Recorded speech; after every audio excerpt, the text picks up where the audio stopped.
Pain is temporary. Illness is temporary. Trying times are temporary. Even walking through the valley of the shadow of death is temporary, as long as you keep moving with God. These are things that I tell myself when I'm running a race. Nothing is permanent in running, whether good or bad. As long as you remain poised, thick-skinned, and having respect for others around you, you will be able to keep moving.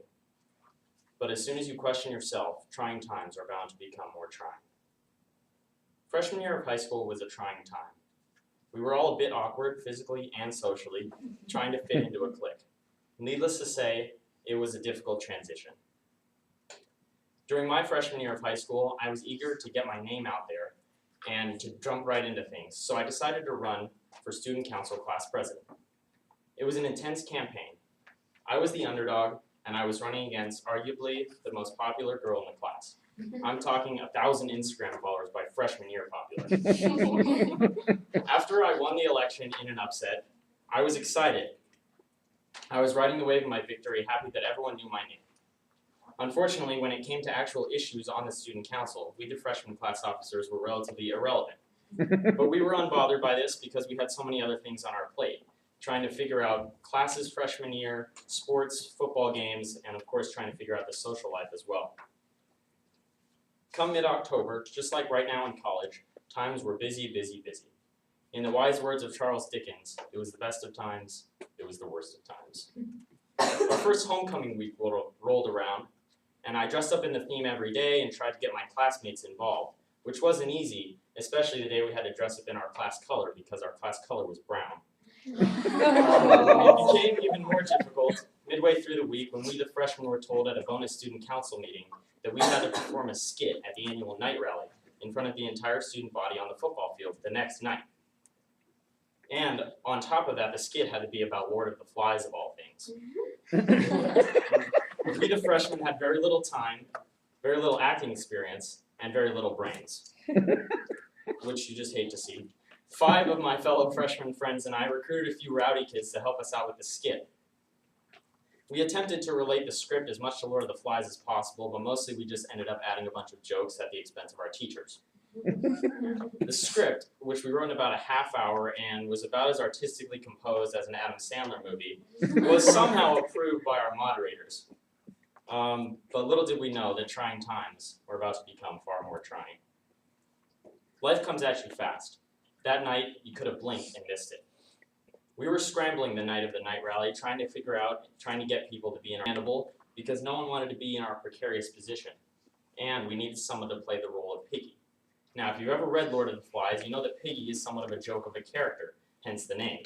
Piggy was fat and wore glasses, and everyone in the freshman class had been forced to read the book, so everyone knew who he was and everyone knew that they didn't want to have to be him.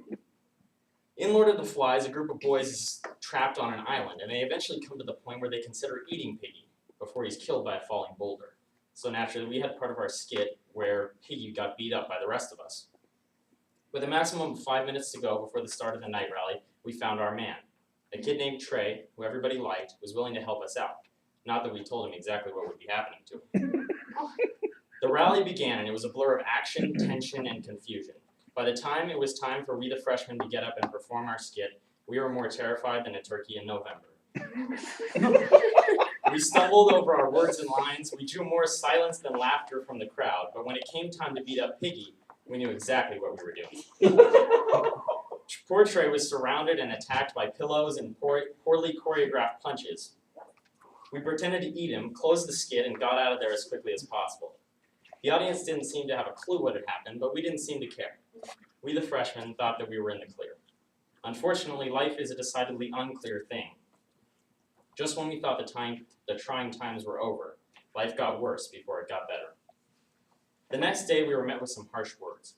Our English teacher, who had taught everyone Lord of the Flies, spent the majority of her classes that day ranting about how despicable and offensive the freshman class skit at the night rally had been. The strange part was she hadn't even attended the night rally.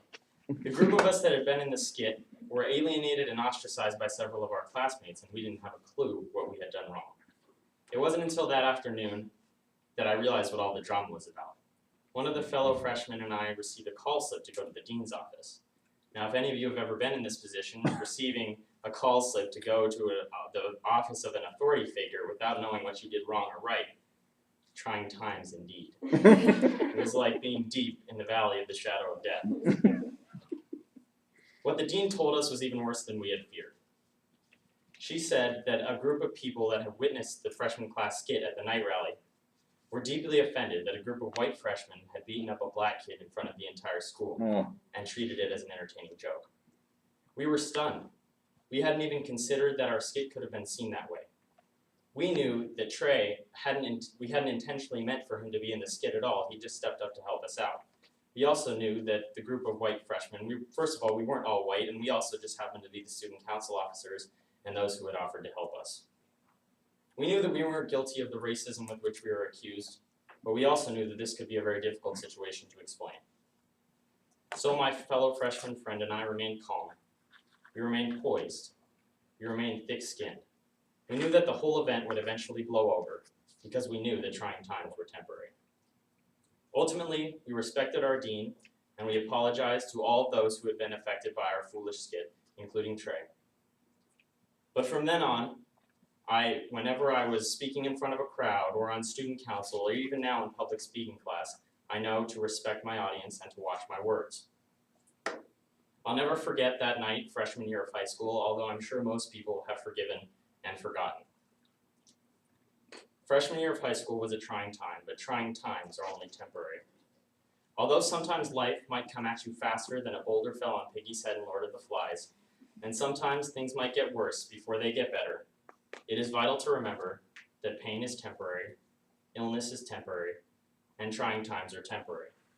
As long as you respect those around you and keep moving in the valley of shadow of death, you'll be able to run life's race without worrying about the trying times.